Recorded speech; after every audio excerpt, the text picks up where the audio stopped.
తర్వాత ఏమైందో చెప్పు. తప్పనిసరి అయి వెళ్ళాను, సిగ్గుపడుతూ నిలుచున్నాను. గదిలోకెత్తుకుపోయాడు, కథలు కబుర్లు చెప్పాడు, తన దుప్పటిలో చోటిచ్చాడు.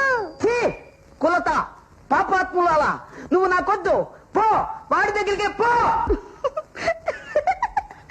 అంత కోపం ఎందుకయ్యా, అప్పుడు నా వయసైదయ్యా. ఏమిటి అప్పుడు నీకు 5 ఏళ్ళ? అంత కోపం ఎందుకయ్యా, అప్పుడు నా వయసైదయ్యా.